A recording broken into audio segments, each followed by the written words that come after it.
Hey guys, welcome back to the channel. So in this video I thought I'd run you through, basically my van decided to break down the other day. I was driving along, it went completely lost all boost. I limped it back to the house, got here okay, was a bit worried that I weren't going to make it. No smoke, no faults on the dash, nothing. It just literally lost all power. Now obviously I stuck my head out the window, couldn't hear no boost kind of hissing or anything, so yeah, I got it back home, decided to take it for a good road test then around the block, just local, to see what was going on. And I noticed that up to 2000 RPM there was no boost whatsoever. Once I got over 2000 RPM it took off like a rocket. So it was a bit weird because obviously usually you lose boost, but it turns out it was the Egr valve. So I thought I'd do a little video showing you exactly what happened and what it was, and yeah, I'll run you through it all in this video. So yeah, let's get into it.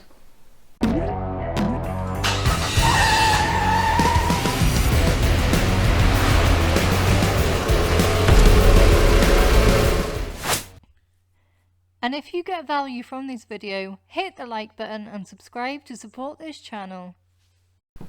Right then guys, so first bit of background. So basically I was driving along and my van just lost all power. So kind of kept going. I was going through country lanes, it was a bit dark, couldn't see where there was smoke, so I kind of nursed it to where I was going. I got somewhere with a bit of light, give it a few revs, couldn't see any white smoke or black smoke or anything coming out, so I was pretty confident it wasn't the turbo I hadn't blown. So yeah, basically no fault codes on the dash or nothing, which was quite bizarre to me. So basically I got it home, had a little play, and then when I actually give it a good drive in, I noticed that over 2000 RPM it took off with good boost, good driving. But if you come up to a hill and you change gear and it was below that 2000, it would literally almost stall. It just wouldn't have no guts in it at all. Now there is a similar faults on these vans. I've done loads of research, and there is a fuel temperature sensor.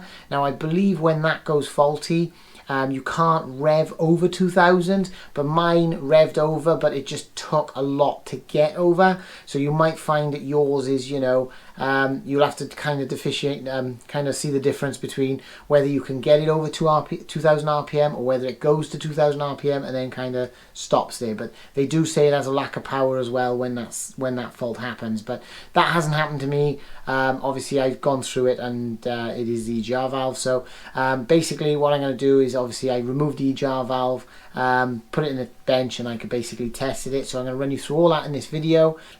And yeah, basically I'm going to show you obviously how to remove the valve, how to check it to see if it's faulty, and then obviously how to refit a new valve. My van's all done dusted. I think it took me about an hour and a half to do this job, but obviously I'm experienced at this. So yeah, let's get into it and start stripping it down.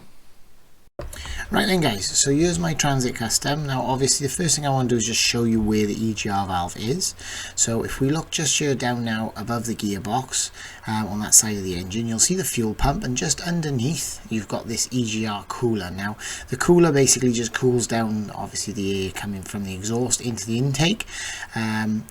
Yeah, so basically that Egr Cooler is actually mounted to the back of the engine.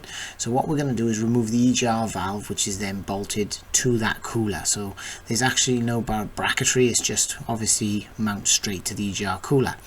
So obviously we've got a couple of coolant pipes. So this one up by here, which comes from the cooler to the Egr valve, we're going to clamp that off so we don't lose any coolant, and we're going to remove it. And then there's a second pipe then that comes off the other side, which comes up here, and basically, yeah, returns the coolant. So we're going to go ahead and clamp that one.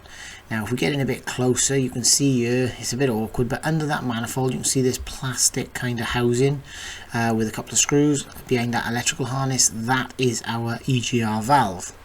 So it's in a bit of an awkward spot, but it's not too bad to remove. There is one awkward nut which you can just about see down there, and yeah, it's a bit awkward, but yeah, that's the valve itself. Like I say, it looks really awkward, but it's not that bad. So like I say, we'll go ahead now and start stripping this down, get these pipes off out the way, and yeah, make things a bit easier for us.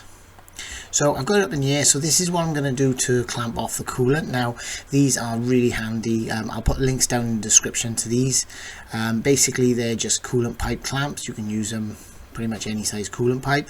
So what I'm going to do is get up in here. You can see I've already put one on to the pipe that's on the top, and I basically just clamped it on the pipe.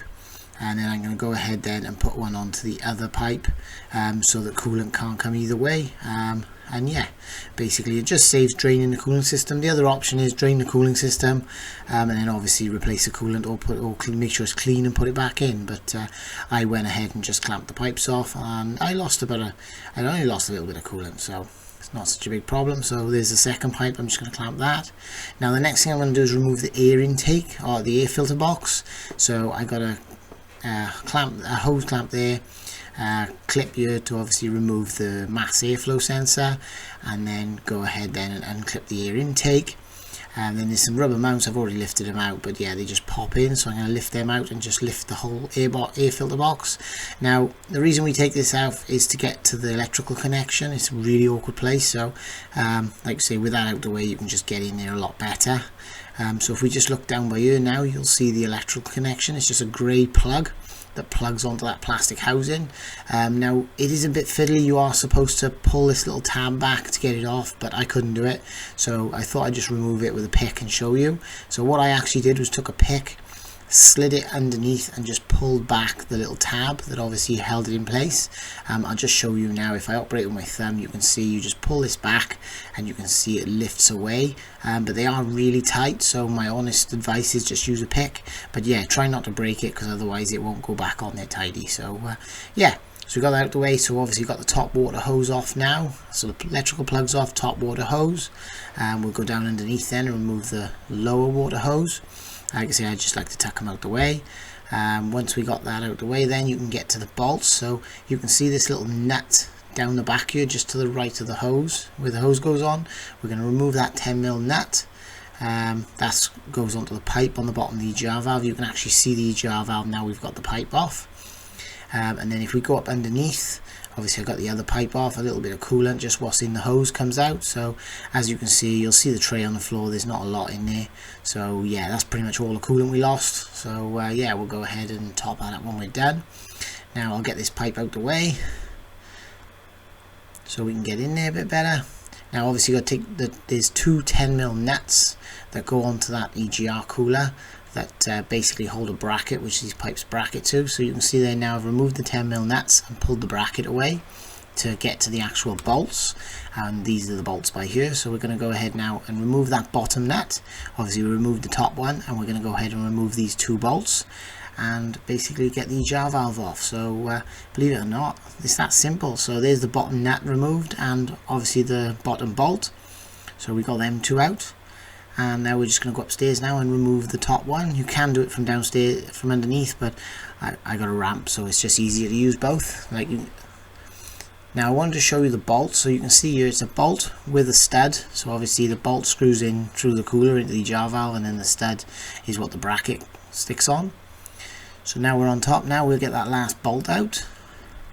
There he is by there, and then there he is. So we'll get that out now, and that is it. That's the last one.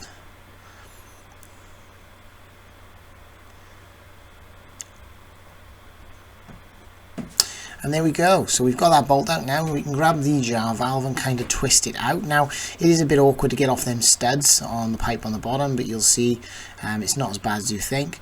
Now on the side here there is a little clip that basically the harness cable ties to, so you just cut that cable tie.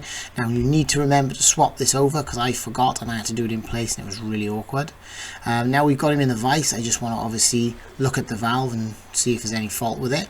So what actually happens with these valves is they stick open, or they jam, or whatever. So what I'm going to do, I'm going to shine a light through, and I'm going to look through the one, I'm going to shine it through the bottom, and then I'm going to look through the top to see if I can see some light. Now obviously there is like a valve in here that opens and closes, so we're basically just checking that it's seated closed. Now if I shine a torch and you look down through that hole, you can actually see light coming through. If I turn the torch on and off there, you can see the light goes away and then comes back. So yeah, it's definitely stuck open. I'm definitely losing boost pressure through this EGR valve. So yeah, this is my fault. So simple way of testing it. I know it's awkward to get it off, but without taking it off and having a good look, it's without a diagnostic computer or anything, it's kind of a bit of a impossible task. So here's my new one now. Obviously comes with two gaskets, and I will put a link in the description, guys, for this part if you want to see it. And yeah, so I've got these two valves next to each other now, so you can see there's something else I noticed when I looked at the two. So if you actually look inside, I know it's hard with the soot, you can see that on the new one, the valve actually sits up higher than the casting. So you can actually see the head of the valve, but on the old one you can see it's just slightly stuck down. So there's a good indication there that it's stuck open, but like I said, if you can see light through it, there's your problem. So that's your first real test. And there we go. So now we got the new valve. Obviously we're going to clean up the gasket surfaces. They weren't too bad on this. I just basically give them a wipe over with a rag. Now I always check the gaskets, so they are like a metal tin gasket, and there is kind of like a raised edge on the one side. So I obviously match it up to the way it came off, so I make sure I put it back the same way. It doesn't really hurt, but I like to put it back the same way as it came off. So that's how it came off, so that's how it's going on. So what you're going to do, you're going to put the one on the lower pipe first, because there's two studs that it'll sit on, and then we're going to go and drop this valve in under the manifold, and then we're going to rotate it into place, and then we're going to line these two studs into the bottom. So once you've got them studs located into the holes, then we can push the valve down into place. It sounds a lot difficult than it is, but you'll kind of get the feel for it. It won't just go in there because of obviously all that stuff in the way. So sorry I couldn't film it, guys, because it was just too hard to get the camera in there, but I've got it into place. I've got it on the studs, and I'm going to go ahead now and refit the bolts. So I've put the top bolt in. It's a little bit tight there, so I'll probably just loosen that off a bit there now. But what I like to do is hold the gasket in with the one hole and just wind the one screw in, and then if the gasket's loose, you can just rotate the gasket into place, and then obviously put the second bolt in. Once you've got the second bolt in, then you can go ahead and tighten them both up. So I've obviously done the one at the top now, so I'll go downstairs now and do the bottom one.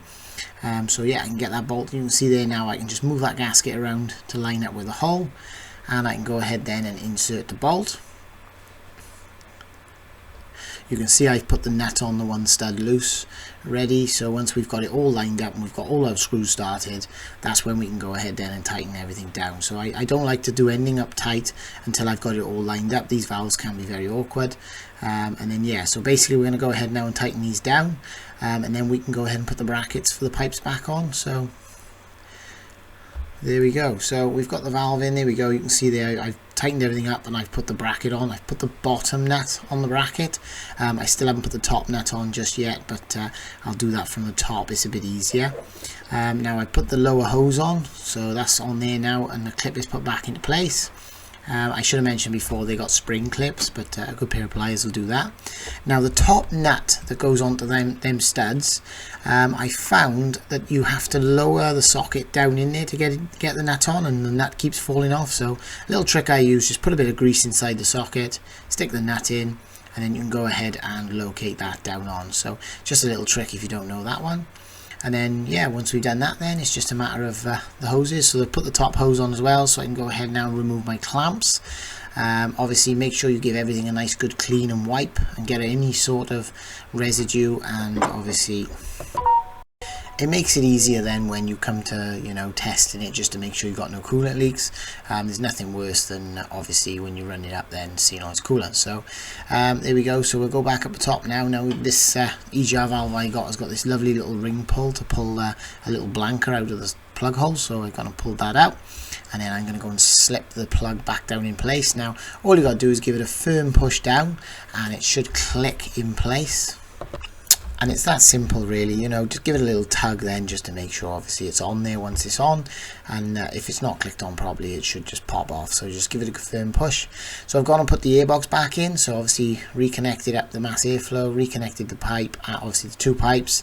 Now it just locks in this one, you just twist it into place. There is a bar at the back you locate it on, and then you can clip it into the actual front slam panel, and that's it all on. So now we are going to lose a bit of coolant when we start this up, so obviously it will be worth checking the coolant once it's been running for a bit. And yeah, so what we're going to do now is we're going to start it up and obviously check it for leaks. Make sure you wipe all your pipes off to make sure everything's nice and dry, so you can give it a good, you know, obviously have a good look, and yeah, make sure it's all nice and clean. So there it is running. Now you can see that obviously the coolant has dropped a little bit, so we're going to go ahead and top that up after. Now the coolant's pretty good strength on this, so I'm not too worried about it. So I've lifted up on the ramp now, and I'm going to have a good look underneath, make sure we got no leaks. We can see straight away that all the pipes are nice and dry. Now I will give this a run down the road and obviously recheck it. I'll probably keep an eye on the coolant for at least a week just to make sure, but yeah, it's just them 2 pipes that we disconnected off the jar valve that we want to check. And yeah, make sure it's all good. So that's it then. All back together, all nice, no leaks, and we'll go ahead now and yeah, give him a road test and that'll do him. So like I said guys, it's not a bad little job. I hope this video helps you with your problems, and yeah, make sure you like and subscribe for future videos. And if you get value from this video, hit the like button and subscribe to support this channel.